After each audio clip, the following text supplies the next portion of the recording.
ይህ አዲስ ቅኝት የሚዲያ አገልግሎት ነው።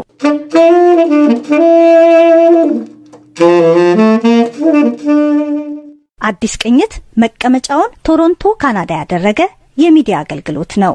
ዝግጅቶቻችንን በአዲስ ቅኝት ዌብሳይት www.artisperspective.com እና በአዲስ ቅኝት ዩቲዩብ ቻናል እንዲሁም ዘወትር እሁድ ከ4 እስከ 6 ፒኤም በአይሃርት ሬዲዮ በቀጥታ የሬዲዮ ስርጭት መሰናዷችንን እንድትከታተሉ እንጋብዛለን። አዲስ ቅኝት የሚዲያ አገልግሎት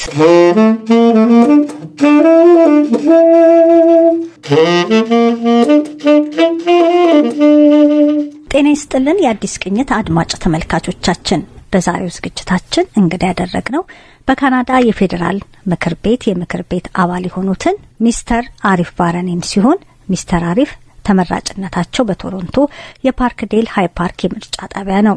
የፍትህ ሚኒስትር የፓርላማ ሴክሬታሪ በመሆንም እያገለገሉ ይገኛሉ። በወቅታዊ የካናዳ የአፍሪካና የኢትዮጵያ ጉዳዮች ዙሪያ ተነጋግረናል። የካናዳ መንግስት በኢትዮጵያና በአፍሪካ ዙሪያ ስለሚከተለው ፖሊሲና አቋምም ሀሳባቸውን ገልጸውልናል። አብራችሁን በመሆን ሙሉን ታደምጡት ዘንድ እንጋብዛለን። ሼር፣ ላይክ፣ ሰብስክራይብ ማድረጋችሁንም እርግጠኛ ሁኑ። መልካም ጊዜ።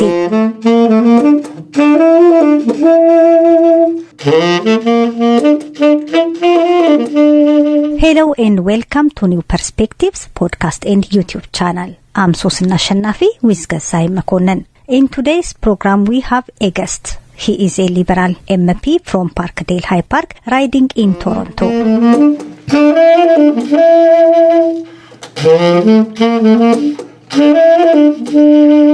Arif Varani was first elected as a Member of Parliament for Parkdale High Park in 2015.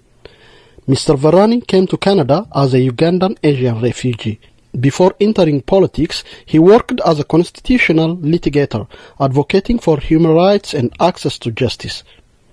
Mr. Virani was an analyst with the Canadian Human Rights Commission in Ottawa, an investigator at the Commission in Montreal, and an assistant trial attorney prosecuting those accused of genocide at the United Nations International Criminal Tribunal for Rwanda. Mr. Virani was also one of the founders of the South Asian Legal Clinic of Ontario in Toronto.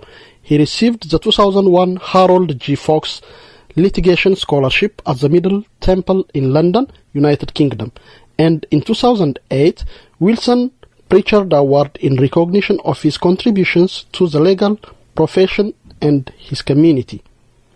Mr. Virani lives and volunteers in Parkdale High Park.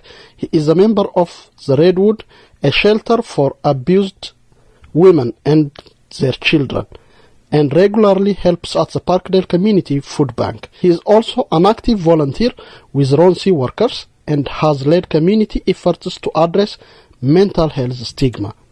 Mr. Virani has an Honours Bachelor of Arts in History and Political Science from McGill University and completed his Bachelor of Laws at the University of Toronto, where he graduated as valedictorian. He speaks English, French, and Hindi. He is happily married and the devoted father of 2 young boys. Prime Minister of Canada, Justin Trudeau. After the 2019 Liberal Party re-election, the party held its first ever virtual Liberal National Convention from April 8 to April 10, 2021, which was last week. And the same week, we have a virtual interview with Mr. Arif Varani. Stay with us. Okay, thank you very much. Welcome to the New Perspective podcast and the YouTube channel. Mr. Arif Varani, I know your office and you are doing a great job to support the community in many ways. But what does this third lockdown means, and what a new challenge that we are facing in the community and in a grassroots level? Yes. Well, first of all, I guess I wanted to say thank you. Amasaganalu. It's a pleasure and an honor for me to be on this show.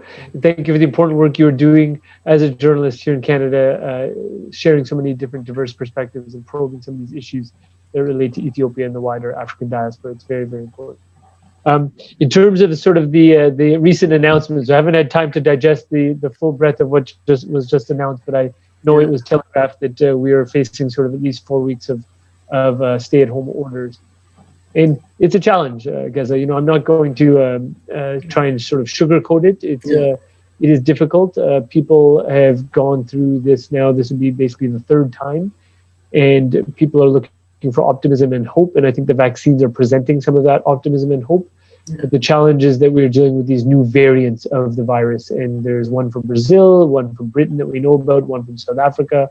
And these variants are they spread very, very quickly. And it is a challenge because it's meant that the numbers have continued to go up. And it means that we need to buckle down and we need to still follow those public health guidelines. And that's easier said than done. It's getting warm. People want to be outside. They want to sort of be socializing and things like that. But we're just trying to make sure that people know as a government that the end is in sight. Vaccines are coming, and they're coming by the millions at this point.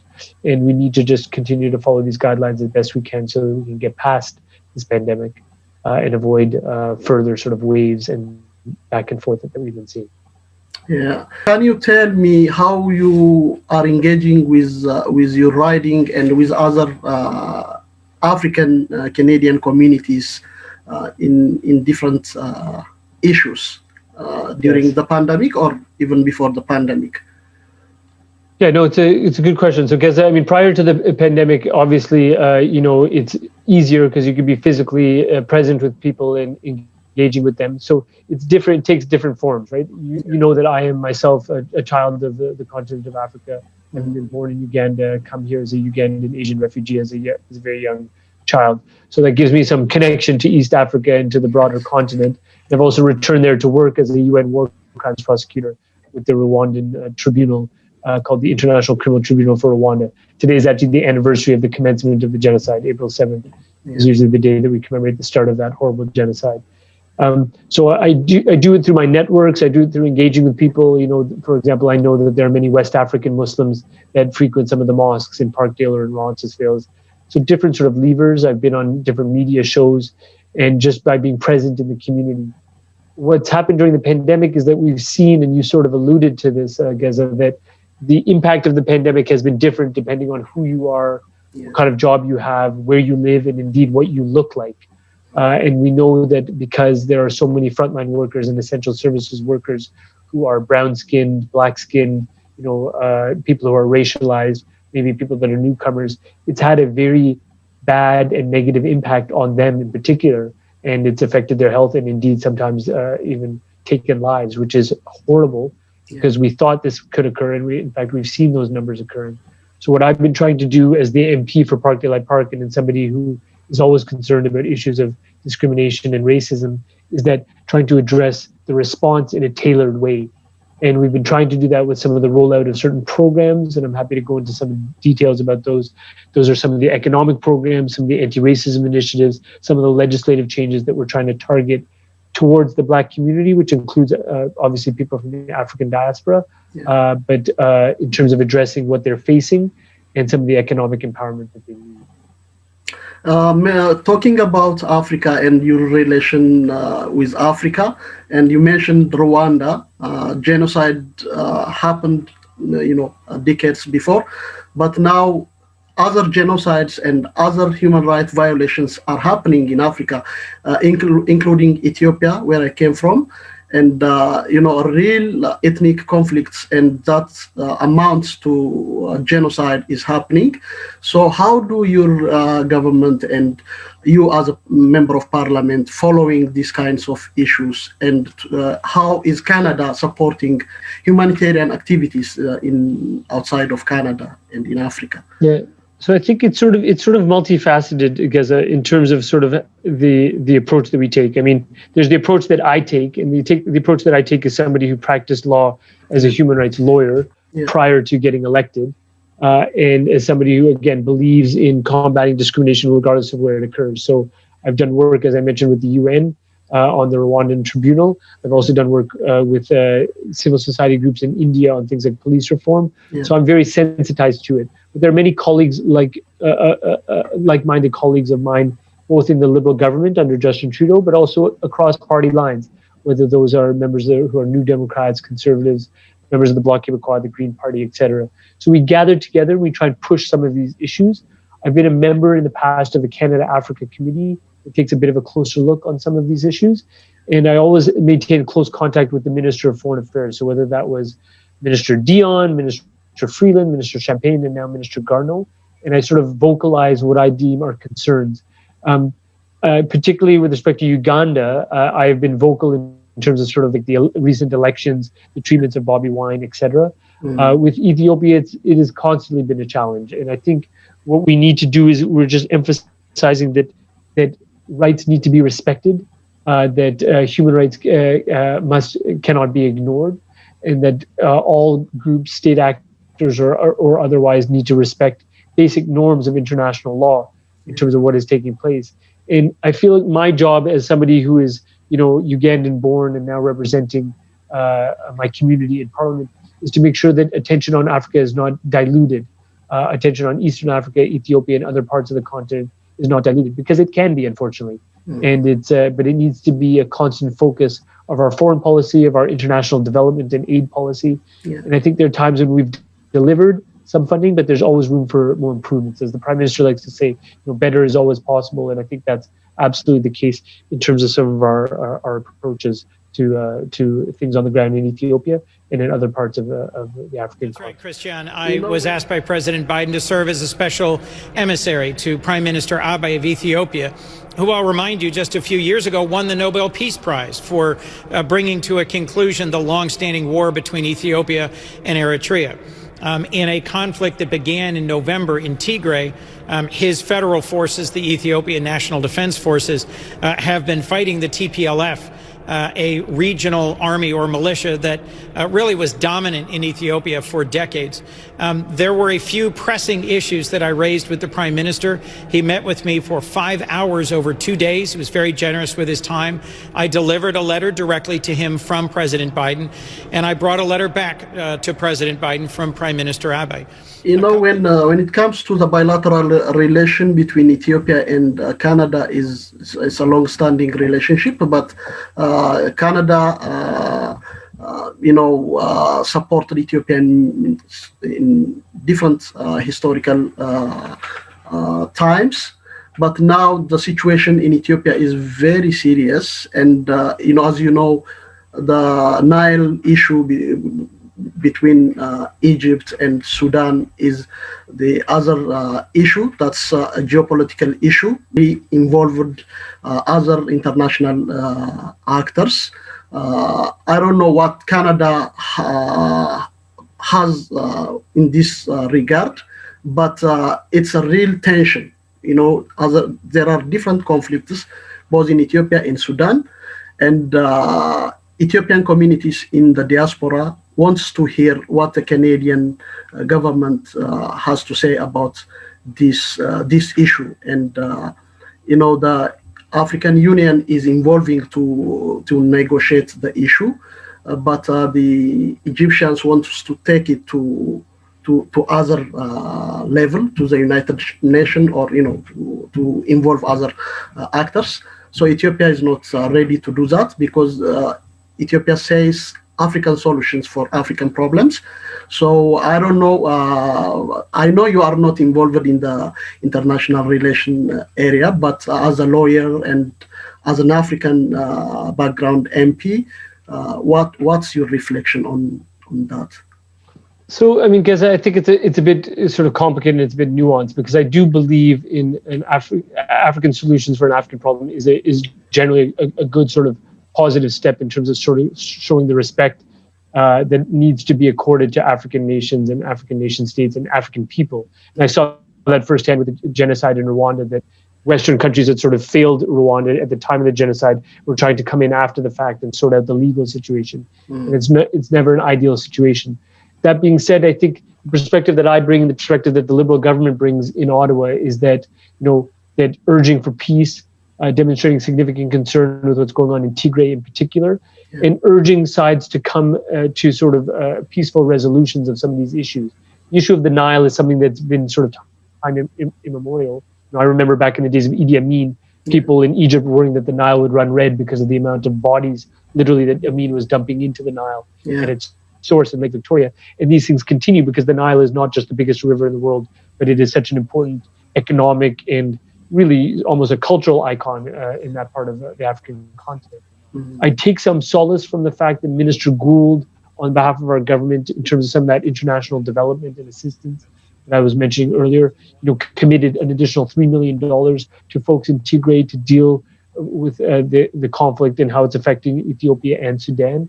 That's important, but I think there's always room for more. And I've been vocal personally as a member for this riding of Park Park, and also as someone with a human rights background, that we always need to be expanding that international development envelope, whether it applies to the Middle East, the Rohingya situation, what's going on with Uyghurs in China, et cetera. There's so many different areas that we need to be focused on. But I appreciate your listeners are concerned with what we need to be doing about Ethiopia. And my job is to make sure that that voice is being heard in our caucus. And I'll sort of very publicly redouble that commitment to ensure that concerns about Africa are not sort of relegated, but are given proper prioritization by our government, whether that's Sub-Saharan Africa, the Middle East and North Africa, et cetera. Because too often we don't hear about them until they escalate to the point where, the Suez Canal becomes part of the discussions, but only when it's impeding tanker traffic that affects Europeans and North American goods. Yeah. That to me is not good enough. We need to be focused on Suez and Egypt and Ethiopia and Sudan much earlier on in the process, particularly when it affects the human rights of people that are there on the ground. You are following our conversation with Mr. Arif Varani, Member of Parliament for Parkdale High Park and Parliamentary Secretary to the Ministry of Justice and Attorney General of Canada. Stay with us.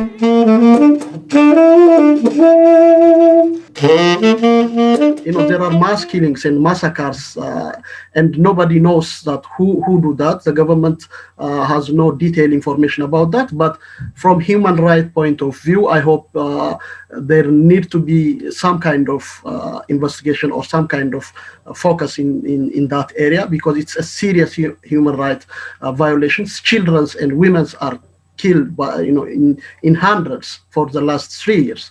So it's a neglected human rights violation. I hope we will discuss about this in our future conversation if we get a chance. But let me take you back to my original question, because you are my guest. It's not a hard talk, but we need to raise some of the issues that our community wants to hear. And again, welcome to New Perspective. I want to know about your upbringing and your memory about Africa and what your background looks like. Just tell me about your... Sure. So my background is originally the family is from India, and we are Ismaili Muslims from India. And the family migrates to East Africa, as your listeners will be well aware, that when the British are sort of ruling most of parts of Asia and parts of Africa. Yeah. And the British brought a mobile Indian workforce effectively to help constructing the railroad in East Africa, connecting Mombasa to Lake Victoria and Kampala. And then they were able to ship goods up the Nile that we were just talking about all the way up to Egypt. Mm-hmm. And after that, many Indians just stayed on. And, some of them married locally, and some of them brought wives from India, etc. And my family was part of that. So my ancestry goes back to my great-grandfather on my dad's side and my grandfather on my mom's side. And people were settling all over Tanzania, Kenya, and Uganda. Yeah. So we're there for about three or four generations. I was born in Kampala. My sister was born in Kampala. My dad was born in Kampala. And my mom was born in Singida, Tanzania, a small little town that I was able to take her to when I was working at that UN tribunal. So she returned there for the first time in about 50 years, which was nice. But we leave in 72 because there's an exodus and we are forced to leave, right? So Idi Amin exiles Ugandan Asians from Uganda, and 7,000 come to Canada. And it was a big deal at the time because until that time, Canada's immigration patterns, including for asylum seekers, had been predominantly European and predominantly white-skinned. Right? Yeah. So there had been initiatives in post-World War II with Hungarians in 56 and Czechs in 68. And in 1972, to let in 7,000 people that looked like me and my family was a big deal. Yeah. Pierre Trudeau took a risk on that. And I dare say it was a good risk, a calculated risk, but it's borne some fruit here and some consequences because Ugandan Asians have contributed to Canada and what Canada has done over the last almost 50 years now. Yeah. And that's my journey here. My recollection, when I come here, I was only 10 and a half months old, guys, again. So recollection is almost non-existent. But your families are speaking Swahili and some African language? Indio, Rafiki. Indio. And ninasema kidogo Kiswahili. So I speak a bit myself, and I grew up on sort of stop making kalele, throw out the gasia, right? So I picked up some vernacular myself here. I remember that moment, I saw a movie, I think Denzel Washington's movie, Mississippi Masala, I think. That's right. That movie tells me, in detail what it was like, moving, by Idi Amin Dada. It's very heartbreaking. Even today, the same thing is happening in Africa. In Ethiopia, for instance, in Oromo region, the Amhara peoples, Ethiopians are kicking out from that province, saying that this is our land. You are newcomers. You are, So this is a very heartbreaking human experience. I know that I can feel that even today. I can feel that what you have been through. So I don't know how humanity stopped this kind of exercise. Second World War was a big lesson for all of us, but we didn't get our lesson. I hope we have to do a lot of things to in this regard. And thank you for sharing your background. And what is it like your life after you came to Canada? And how is it being a Canadian and living in two cultures? In the family, yeah. So sometimes you struggle for some good matoke and for some good mishkaki and things like that for some of the food. But obviously the weather was a challenge for my family. But they did tell me lots of stories of what it was like in Uganda. And I got to return as an adult several times and work in the region when I was living in Tanzania, which was very, very important to me in my own understanding of who I am as a person.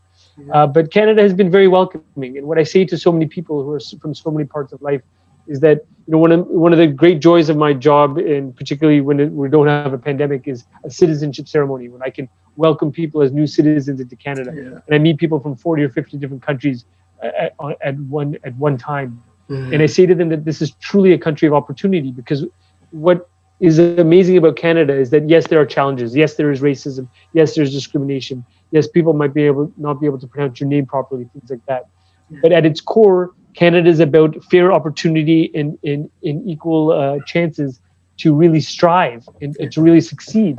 And I went to public schools, and I ended up getting a scholarship and going to McGill University in Montreal and going to law school and becoming a lawyer and then becoming a member of parliament. And that's a pretty amazing arc for somebody who came here as a refugee and landed at Mirabel. We had maybe 3 or 4 suitcases, and that's it in 1972.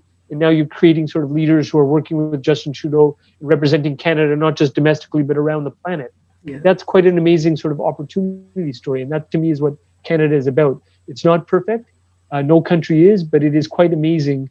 And for me, it came full circle, Geza, because you might remember I was the Parliamentary Secretary to Minister McCallum in 2015, 2016. And we settled 50,000 Syrians. Yeah. And now I was at the airport welcoming Syrians at Toronto's airport. 43 years earlier, I was being welcomed at Mirabel. So it all came full circle. When I told that to those refugees, you should have seen the look on their faces. They were tired, they were hungry. But when they registered that this guy himself is a refugee and now he's a member of parliament, my God, how does this country do that? And that's an amazing thing about this country. And I say that to every one of your Ethiopian listeners from the Horn of Africa, that ultimately is what Canada is about. And that's what makes me proud to represent this country. That's an amazing experience. We have a lot to tell for younger generation, for the upcoming generation. You are one of the examples. And let me take you to another question. What is the most difficult task as an MEP in this difficult time, or in any of your time as an MEP? Yeah, I think the most difficult issue is sort of not being able to meet the expectations that a person has in terms of what kind of services they're looking for. And the pandemic has been very hard because I mean, people have lost their jobs, they've lost their businesses. Maybe they've been separated from loved ones. Maybe it's it's a spouse that's in a different country. Maybe they're trying to sponsor their parents or grandparents, and nothing has moved on a file for 12 months, 14 months. It's tough. It's tough to try to explain that to people over and over and feel their frustration and then not be able to express that. Like I pride myself on taking meetings in person, looking people in the eyes, shaking their hands, having some physical contact with them as a way of reassuring them. And you can't do that right now. And it's difficult. It's very, very difficult. It's hard for me. It's very hard for them. And it's that much worse if they've actually lost people to this virus. And it's taking lives. And I feel really, really troubled by that. I'm on the flip side, Geza, we're both people from the African continent. We've seen people overcome really horrific obstacles. And COVID is different than what's going on in Ethiopia right now or what happened in Uganda in 72. But COVID presents obstacles and sometimes people succumb, but sometimes people rise up and they overcome. And I take a lot of confidence and encouragement from some of what I see, right? I see you running New Perspectives and doing a great job with this media outlet. I see people, supporting seniors. I see people buying groceries for their neighbors. I see people playing music outside of a senior's home in Parkdale. Yeah. This is such a simple gesture. And you were there for that community awards ceremony, but it's such a simple gesture, but it shows how people gather around and circle the wagons and support one another in times of need. And it's terrible that it's taken a pandemic to get us here, but at the same time, it's very redeeming to see how people respond in a positive way with kindness and love and support of one another when that is so desperately needed, because this has been very difficult for so many people. If we don't support each other, it will only be more difficult. So COVID has presented a lot of challenges. It's been very discouraging, but it has presented some shining silver linings. And one thing is very directly related to me is that I'm no longer running back and forth to Ottawa so much. So my two little boys, Zakir and Nitin, they get to see their Baba a little bit more often, which is nice for them, right? Yeah. I've been able to reconnect with them. And that, as a dad, as a family person, like these are important. And do you think there is some areas that you didn't address or that you have some kind of grudge in yourself, what if we do this and we do that? Yeah, it's a good question. It's a fair question. I think nothing's perfect. I think we've been doing, operating flat out for about 14 months now. Yeah. I'm very proud that we didn't sort of listen to some people, including some opposition parties that said, hold on, be careful with how much you're spending. Because what we definitely said is that somebody's going to take on debt. We'd rather have individual guy like Geza not have to take on that debt. Yeah. We'd rather ensure that the federal government took on the debt so that individuals didn't have to. And that's where you saw that extensive income supports, wage subsidies, employment supports, rental subsidies. It's billions, literally hundreds of billions of dollars that have come out. Yeah. That's been good, and I've been proud about that. I think what I am troubled by is that still to this day, that if there's been a failure with the response to the pandemic, then it's a failure on all three levels of government, but it is a failure that relates to seniors who are living in homes and in institutions. Because this virus has been very deadly for that group, and that group has been failed by both our government and by provincial governments. And I've said as much, and I'll say it again very publicly. And that's where we need to do better. And we need to ensure that things are being held to a very high standard, that the safety and the healthcare is held to a very high standard, and that people have the supports needed so that they don't need to work multiple jobs and bounce around, for example. So having a PSW go to 5 different retirement homes is absolutely crazy. We should not be in a situation where that's required. So we need to support them, fund them, give them a salary that allows them to do the work that they're needed to do, that they can maintain safety and observe proper health protocols to help keep our seniors safe. That's one thing that I have regret about, and I'm sure that every one of my parliamentary colleagues on all sides of the aisle would agree with that we need to do better in that regard. It doesn't make it easy though, Geza, because ultimately those homes are administered by provinces. We are at the national level. We can set some best practices and deliver some funding, but the ultimate determinations are made province by province or territory by territory. But I don't think it matters to you if your father is dying in an institution. You just want everyone to work together and get to the same result. and that's what we need to do as governments. In general, how do you see the understanding and working to collaboratively, of the three levels of government during the pandemic? So it's gone in different directions, guys. I mean, there've been times when it's been great, and people have been happy that everyone's been getting along and just putting aside partisan differences and ideological differences and just working towards the same goal. There are times when it's been less great. Right now, as we speak, we've got a dispute going on about what's the result of the slow rollout. We very much believe we have procured vaccines. We had some trouble with Pfizer and Moderna in January. That has been rectified. We now have millions of vaccines coming in per week, and we're turning to the provinces and to the cities to distribute them fast. And there's some tension right now that you're seeing aired out in the open and in public. But for the most part, it's been quite good collaboration, and we want to see more of that collaboration. There isn't really time for partisan battles when you're dealing with a healthcare crisis that is literally costing people their lives. And I hope that we can collaborate better going forward. We have had very good cooperation between ourselves and Mayor Tory. So sometimes there have been challenges with the provincial government, but ourselves as federal representatives working with Mayor Tory, we have regular meetings. We're constantly responding to one another, meeting each other's needs. That's always been a good relationship and has not suffered at all throughout the pandemic. In fact, it's gotten better during the pandemic. With the province, there's been times when it's been very good and times when it has been less good. But it has generally been better during the pandemic than it was prior to the pandemic, when there's a lot of ideological clashes. Before we wrap up, and what are you doing in the Black racism and any Asian racism issues? Because during the pandemic, this issue is very serious. So what do we expect from the government about this issue? So a number of things. I mean, first of all, this has been an issue even prior to the pandemic, and I've been committed to it. This is one of the reasons why I ran for office, just to confront racism and discrimination. So we reestablished a national anti-racism strategy back 2.5 years ago, and we announced it in Parkdale in my community because I was very involved in spearheading it and getting us there. So that's important. We've also done things with our immigration policy to welcome Canada to newcomers, to bring in more people, and to overcome some of these barriers that existed, which were fueled by stereotypes and generalizations and sometimes discrimination. Particularly with anti-Black racism, it's really come to the fore in the last year and a half because of some of the tragedies we've seen, not just in our country, but around the world, particularly in the United States. So there's been a renewed emphasis here, and that's taken a few different forms. So there's been Black empowerment through something called the Black Entrepreneurship Strategy, which is around $200 million that helps in providing loans, financing, and supports to Black Canadian entities and Black Canadian entrepreneurs. And there's funding that's coming to an organization in my riding, for example, that is just supporting the integration of Caribbean newcomers, which is important. We've also taken steps on the legislative side. You know that I'm also the Parliamentary Secretary to the Minister of Justice, and I'm a lawyer by training myself, to cure some of the problems about overrepresentation of Black and Indigenous Canadians in our justice system. So in our courts and in our prisons. And that's when we talk about what are called mandatory minimum penalties. These are penalties that were really ramped up or accentuated under Stephen Harper and the Conservative government between 2006 and 2015.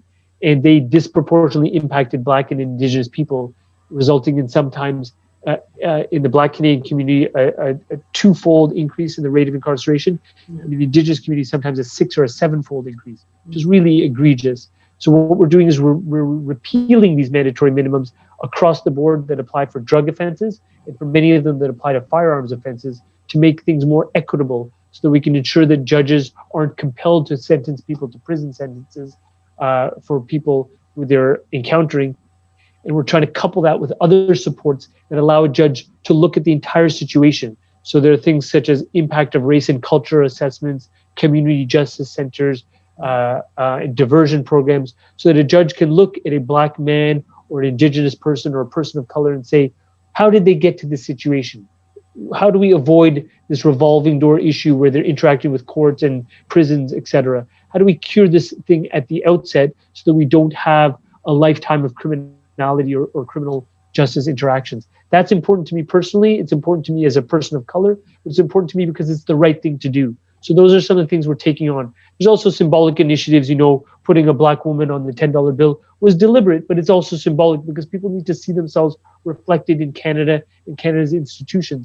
But I'm much more proud of some of the tangible initiatives like the anti-racism strategy, like the money for black entrepreneurs, like changing some of these legal policies that relate to mandatory minimums, because those help get at systemic discrimination and systemic racism. And you've seen commitments to that in the speech from the throne in last fall, and you're going to see more of that. I'm quite confident in the upcoming budget, but I don't know the exact details because that's top secret confidential stuff. But those are some of the initiatives. Thank you very much, Mr. Arif. If you have anything to add, anything to say, let me give you one more chance and we'll wrap up. So I would just say, first of all, again, thank you, Amiseganalu, for the work you are doing. I have a fond spot in my heart for the entire continent, but also for Ethiopia. My wife and I visited there for what was only 5 or 6 days, but it felt like an eternity, and it's a country we want to go back to because it's such a rich place of culture and history, and the level of Amharic, the ancient Christian community in Lalibela.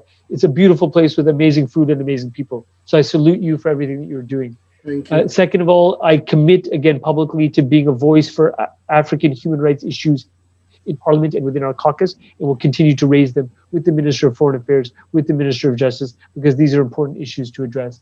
And thirdly, I know that during the pandemic, pandemic has disproportionately impacted Black Canadians, including African Canadians. And that is a problem, and that is something that we need to work to resolve. And that is what I'm trying to do every day in terms of how our programs are rolled out, whether they're health programs or income support programs, but who they target and how fast they target them. So that is what I will continue to do. But it has been an honor to be on your show, and I appreciate it, and I'm always available to you and your listeners. So again, thank you for having me, and Amasaganalo. Thank you very much, Batam Amasaganalo. Thank you, Mr. Arif Varani, for your time. I wish you all the best. And የአዲስ ቅኝት አድማጭ ተመልካቾቻችን የዛሬውን በዚሁ አጠናቀናል። በቀጣይ እስከምንገናኝ ሼር፣ ላይክ፣ ሰብስክራይብ፣ ኮሜንት ማድረግን አትርሱ። መልካም ጊዜ።